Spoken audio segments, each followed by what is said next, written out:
All right, so Jonathan Sacerdoti, who is a podcaster, believe he's a writer, a Jewish British man. He was on my podcast. We met at the United Kingdom rally. So if you want to check out my podcast with Jonathan, you can put his name into my YouTube channel and you'll find it.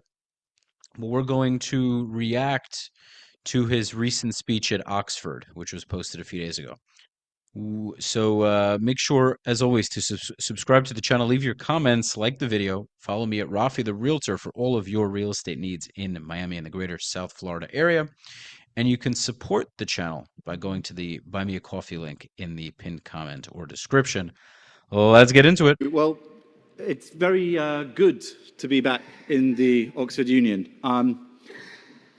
I just want to take up a few points that we've heard from the other side, which is really their strongest argument appears to be that anybody that's done something bad in the name of Islam actually wasn't really Muslim or wasn't really carrying out the true scripture of Islam. And indeed, they are non-believers, but even those people, Islam has some pretty vile treatments in store for. So on that basis alone, for non-believers of Islam, I would query whether or not we should be suspicious of it. And I must say again, I must echo the thanks to the President for her hospitality in bringing us here tonight. I have admiration for her holding this debate. She was also a wonderful host at the dinner. Last time they sat me almost outside, but she had me on the high table. Indeed, she offered me some wine, but I thought that Allah had cursed wine, its drinker, its server, its seller, its buyer, its presser, and the one for whom it's pressed, the one who carries it, and the one to whom it is carried. So I hope that she still counts as a Muslim, given that her version of Islam is one that sounded much nicer than the one that many of us are familiar with. 5 minutes before Salman Rushdie detonated his bomb, killing 22 people at an Ariana Grande concert in Manchester Arena, he was spotted by Kyle Lawler, an 18-year-old security guard. And after the bombing, Kyle told the Inquiry, "I just had a bad feeling about him." Kyle had been suspicious, but he didn't act, he didn't raise the alarm. Why? Here's what he said. "I felt unsure about what to do." That's what he told the Inquiry. "And being branded a racist, it made me hesitant." 22 people were killed.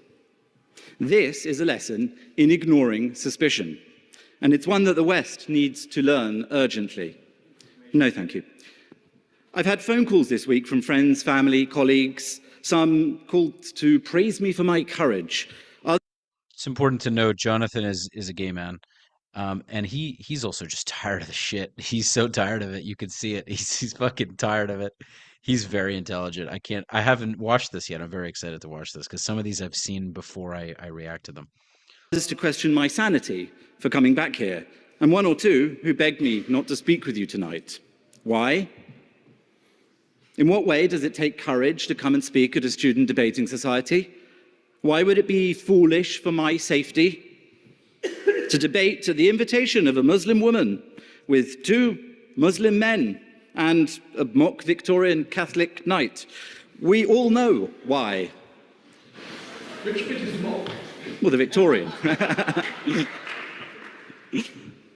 We all know why. It's why there's quite a lot of security here. It's why there's a bit of electricity in the air. It's why this debate generated news coverage before it even happened. It is because of Islam. Now, I'm not a Muslim. For the purposes of full disclosure, I'm a Jew and a Briton. So I'm not here to speak for Muslims and what individual Muslims do or don't think or feel or believe. I'm not here to argue over Quranic verses and hadith. I'm here tonight to represent the other side of this debate, Western values. I'm here to talk about how Islam has encroached on our lives. I would love not to be here, especially at this time. I would love never to talk about this topic again, never to talk about Islam. It's not my faith, it's not my ideology. But over and over again, it has confronted me, coming for my life, for your lives. I am not motivated by hate, whatever those people outside say. The only person in this debate who has made physical threats was over there. No, thank you. I am motivated by love. Love for freedom, love for life, love for debate, for discussion, love for the West. The West is a civilization of defiant liberty and fearless truth-telling, and that is why I'm here now. Now, I often ask people what their first conscious memory of Islam was. For me, it was as a child of 8 or 9 when Salman Rushdie published the Satanic Verses. What followed was a global eruption of Islamic fury. Book burnings in the streets, a death fatwa from Ayatollah Khomeini, and a trail of terror that crossed decades and borders. My own father, a bookseller who believed in the fundamental Western right to read and write even offensive ideas, was forced to sell copies from behind the counter for fear of his own life. Translators were stabbed, publishers shot. And over 30 years later, in 2022, a young Muslim assassin, Hadi Matar, nearly murdered the elderly Rushdie on stage in New York, blinding him in one eye, because he wrote a story. Yet, in the face of this medieval intolerance, Rushdie struck back with the West's greatest weapons, his pen and his mind, writing a new book, Knife. He fought violence with art, Western. They fought art with violence, Islamic. But you don't need to be a writer to have suffered the violent intrusion of Islam into your life. On September the 11th, 2001, 19 hijackers cried Allahu Akbar as they murdered nearly 3,000 people in the name of Islam, flying planes into the Twin Towers. On the 7th of July 2005, 4 British Muslim suicide bombers slaughtered 52 commuters on London's tube and a bus, declaring, "We are at war and I am a soldier." In 2013, Michael Adebilajo beheaded the young British soldier Lee Rigby in broad daylight on a Woolwich street, and then proudly told police and cameras, his hands dripping in blood, "I'm a soldier of Allah." Theo van Gogh, stabbed, shot, nearly decapitated in Amsterdam for criticizing Islam. His killer pinned a note to the body declaring it was done, quotes, "by the law that commands me to cut off the head of anyone who insults Allah and his prophet." Can you give me examples from the scripture, directly, in context, properly, that would advise or point to the actions of any of these specific people? This is the crux of this point. I don't need to give you those examples because all of these men who slaughtered Westerners, who slaughtered other Muslims, gave their quotes from your holy book. Ayaan Hirsi Ali, no thank you, who worked with Van Gogh, she's lived with round-the-clock protection ever since. She was a Muslim who committed the crime of leaving that faith and criticizing it. Are you starting to see the pattern yet? In 2006, Ilan Halimi, a French Jew, was kidnapped, tortured for 24 days and burnt alive by a gang who shouted, guess what? Allahu Akbar. A rabbi and 3 small Jewish children gunned down at a school in Toulouse. A kosher supermarket in Paris, 4 Jews executed. A teacher at Batley Grammar School here, hounded into hiding by Muslim mobs baying for his death for showing a cartoon.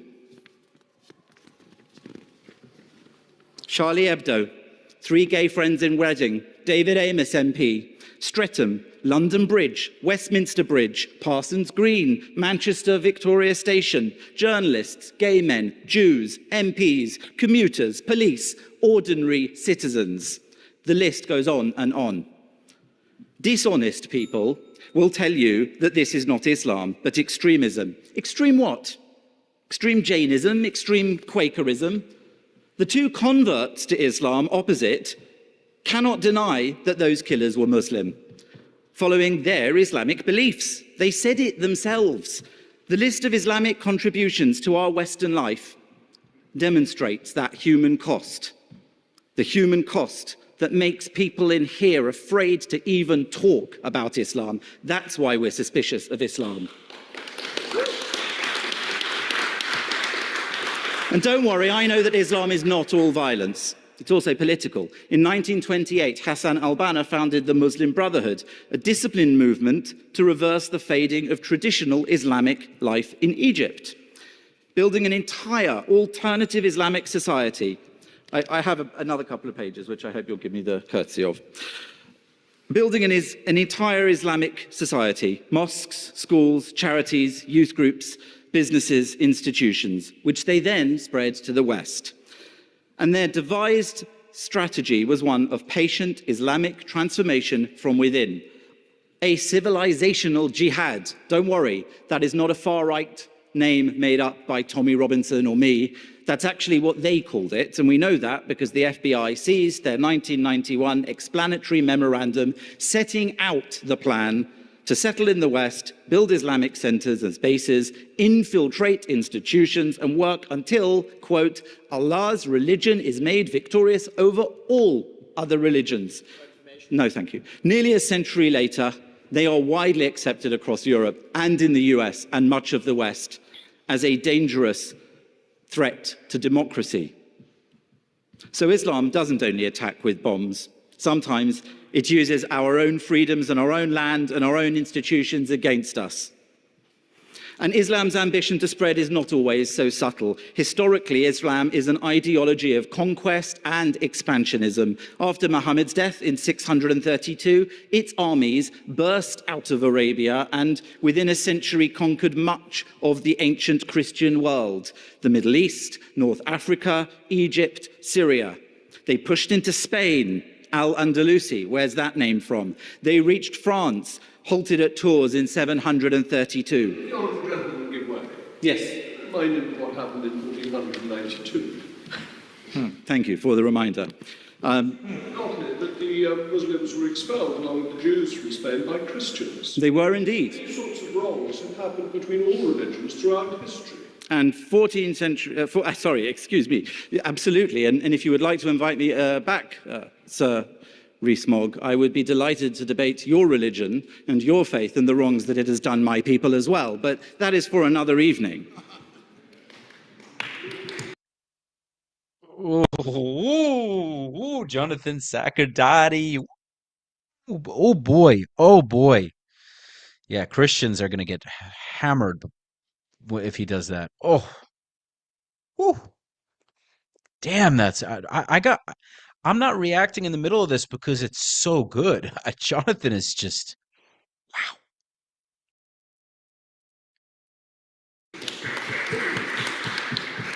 Wherever they've conquered, Jews and Christians were reduced to dhimmis, defeated peoples living under submission, tax, and Islamic supremacy. Because at Islam's core is political, theological dominance, not private, internal faith. They may try to hide it, but it is written in blood across the centuries until today. For every other ideology, we can be proud of the positives and still suspicious of the negatives.